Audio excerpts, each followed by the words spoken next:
마음이 드셨다면 구독, 좋아요 꼭 부탁드리겠습니다. 고맙습니다.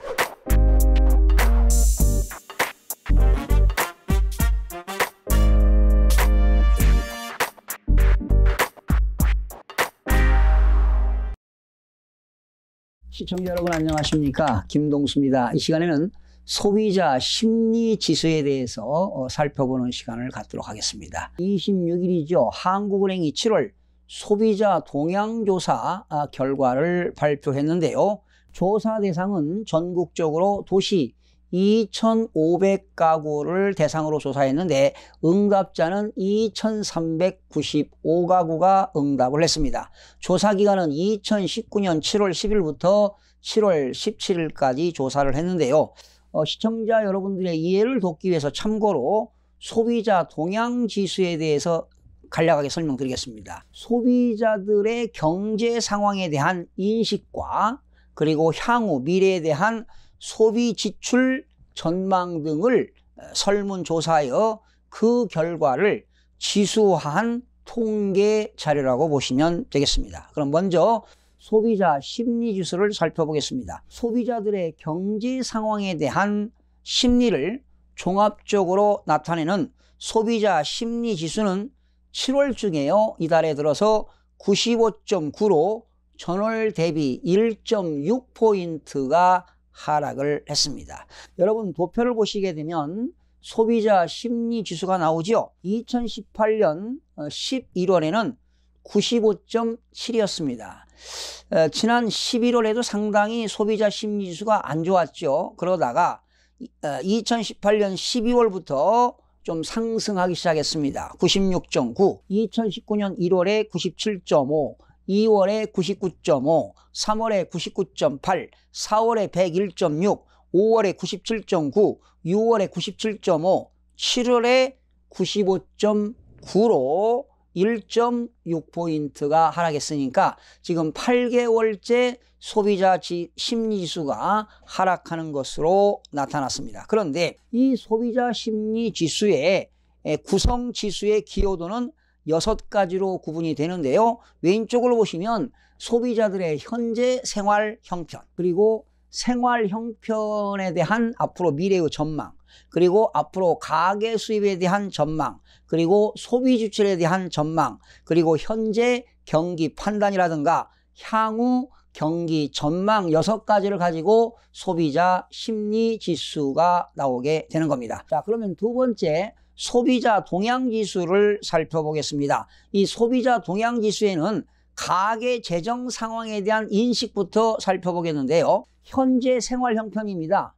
현재 생활 형편 CSI가 91입니다. 그리고 생활 형편 전망은 CSI가 92, 모두 전월 수준을 유지했습니다. 밑에 도표를 보시면은 현재 생활 형편이 6월에 91, 7월에도 91, 생활 형편 전망도 6월에 92, 7월에도 92가 나왔습니다. 그리고 가계 수입 전망은요, 지난 6월에 97이었는데 7월에 96이 나왔고요. 소비 지출 전망은 6월에 108이 나왔는데 7월에는 107이 나왔습니다. 결과적으로 가계 수입 전망과 소비 지출 전망은 모두 6월보다 1포인트씩 하락을 했습니다. 자, 두 번째, 경제 상황에 대한 인식입니다.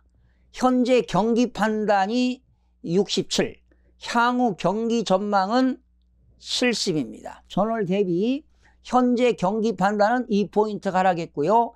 향후 경기 전망은 5포인트가 하락을 했습니다. 그리고 취업 기회 전망은 77, 금리 수준 전망은 94로 전월 대비 각각 2포인트와 6포인트가 하락을 했는데요. 도표를 좀 보실까요? 현재 경기 판단이 6월에 69, 7월에 67, 향후 경기 전망이 6월에 75, 7월에 70, 취업기회 전망은 6월에 79, 7월에 77, 갈수록 지금 하락하고 있습니다. 금리 수준 전망은 6월에 100이었는데 7월에 94로 하락을 했습니다. 자, 그런데요, 금리 수준 전망은 지금 6월에 100에서 94로 하락해서 6포인트가 하락을 했는데 바로 그 이유는 미국의 연방준비제도가 7월 30일이나 7월 31일에 현재 미국의 기준금리 2.5포인트를 아마도 2.25로 하락하지 않을까 이런 예상이 되고요.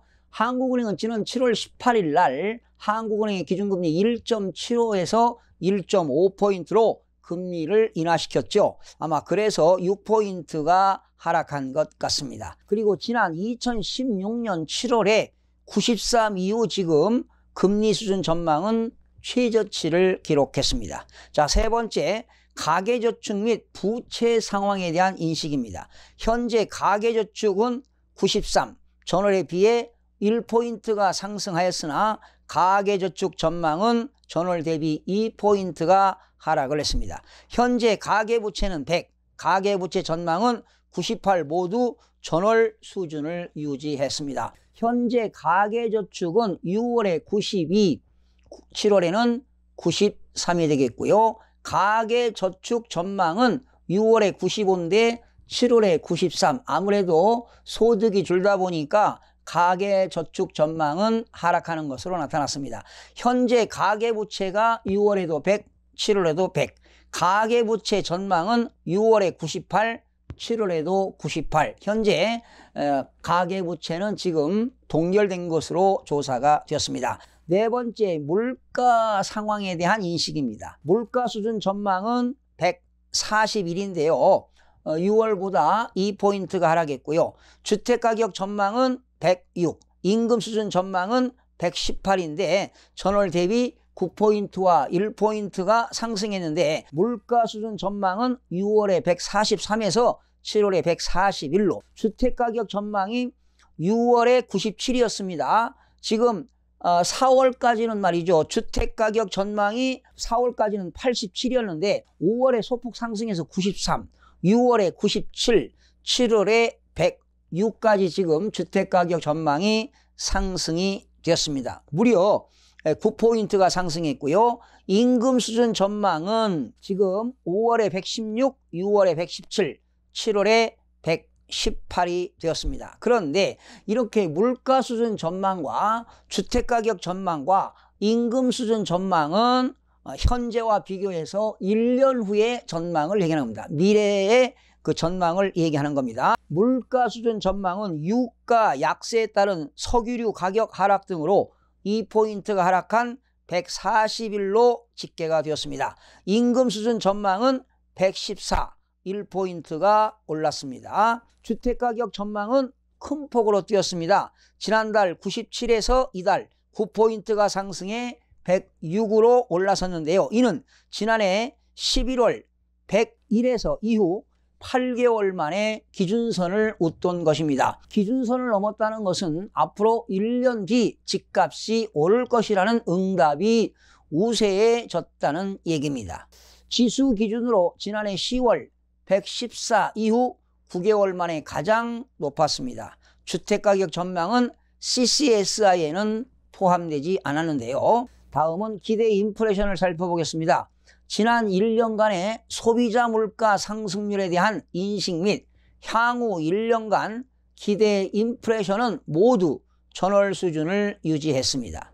물가 인식을 보니까요. 2008년 11월에 2.5%, 12월에 2.5%, 2019년 1월에 2.4%, 계속 2.4%를 3월까지 유지하다가 4월에 2.2%, 5월에 2.3%, 6월에 2.2%, 7월에 2.2%가 되는데 사실은요. 임금 상승과 물가 상승률이 2% 이상이 되게 되면 원칙은 기준금리를 인하시키는 게 원칙인데 지난 7월 18일 날 한국은행이 기준금리를 인하시킨 것은 너무나 지금 경기가 수출도 둔화되고 있지요. 기업들이 투자도 부진되고 있지요. 소비가 이루어지지 않으니까 경기를 지금 회복시키려고 이주열 총재가 기준금리를 1.75%에서 1.5%로 인하를 시킨 것이 되겠습니다. 자, 그러면 향후 1년간 소비자 물가 상승에 영향을 미칠 주요 품목의 응답 비중은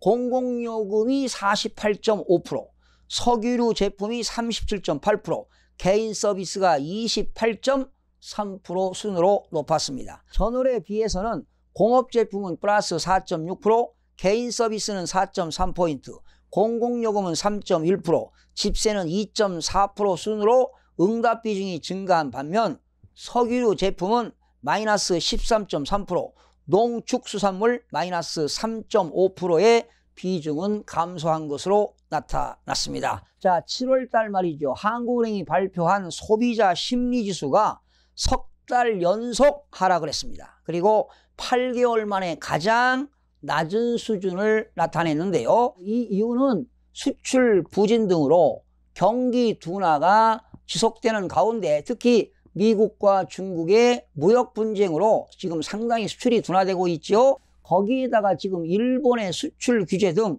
각종 이슈가 겹친 탓으로 보입니다. 반면 서울을 중심으로 수도권 집값이 꿈틀거릴 조짐을 보이면서 주택가격 전망지수는 8개월 만에 상승론이 우세한 쪽으로 돌아섰습니다. 주택가격은 지금 1년 후에 전망을 의미하는 것인데요. 과연 1년 후에 주택가격이 상승할지도 의문입니다. 그러나 특정한 지역은 국지적으로 상승할 수 있겠지만 대부분 하락할 것으로 예상이 됩니다. 지금 대한민국은 복합적 경제 위기를 맞고 있습니다. 기업이 생존하기 어려운 나라에서 경제 성장이 어렵고 일자리가 늘어날 수가 없습니다.